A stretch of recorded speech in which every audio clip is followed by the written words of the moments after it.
Artes visuais e a cidade. Neste capítulo, serão analisadas as transformações ocorridas nas artes visuais na segunda metade do século XX e, principalmente, a redefinição dos lugares da arte e do artista na sociedade. Essas modificações podem ser gradativamente percebidas desde o início do século XX, mas é no final da década de 1950 que se percebe o surgimento do conceito de arte contemporânea. Tal modificação pode ser explicada a partir da própria expansão do conceito de artes visuais. Os artistas da década de 1960 abriram novas possibilidades para as artes, tanto no que se refere à integração de materiais não artísticos, como lixo, secreções humanas, sangue e ossos de animais em suas obras, quanto à integração com outros campos artísticos, como a música, o teatro e o cinema. Além disso, passaram a apropriar-se de outros espaços, não restringindo as obras aos museus e galerias.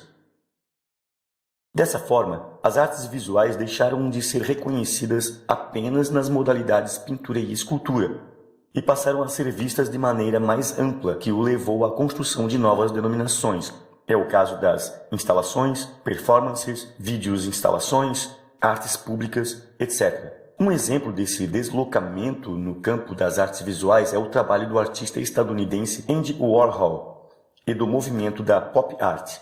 Com a utilização de técnicas como a serigrafia, Warhol reproduziu temas do dia a dia das celebridades e da indústria cultural, elementos esses que anteriormente não estavam associados ao campo artístico, que tendia, em sua maioria, a privilegiar questões não diretamente presentes no cotidiano. Seu objetivo era explorar os objetos de consumo na sociedade, estivessem esses disponíveis nos supermercados, latas de sopa de tomate, por exemplo, ou em mídias diversas, caso do retrato de Marilyn Monroe. Para entender as transformações anteriormente citadas e o cenário da pop art, é importante conhecer alguns conceitos como o de indústria cultural e sociedade de massa. Até a década de 1950, a comunicação estava restrita à mídia impressa. Não atingia um grande número de pessoas em vista das dificuldades de distribuição e do expressivo contingente de analfabetos. Com a popularização do rádio e da televisão, criou-se um fenômeno de comunicação sem precedentes,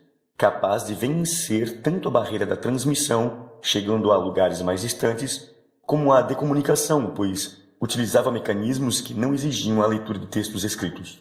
O resultado dessa popularização foi visto por alguns teóricos como um processo de massificação. A cultura, nessa interpretação, passa a ser vista em seu valor de consumo e mercadoria. Pessoas são rapidamente transformadas em ícones de beleza, de sensualidade e de felicidade, e desse modo passam a ser conhecidas como celebridades. É nesse universo que se encontra o trabalho de Andy Warhol, ao produzir, por exemplo, a obra Marilyn, observada no início deste capítulo. Marilyn Monroe foi uma atriz que se transformou em um dos ícones mais importantes da cultura de massa estadunidense, sendo representativa da beleza e da sensualidade. Andy Warhol apropriou-se de uma fotografia da atriz que já estava em circulação e modificou as cores, em compasso com as características de imagens publicadas da época.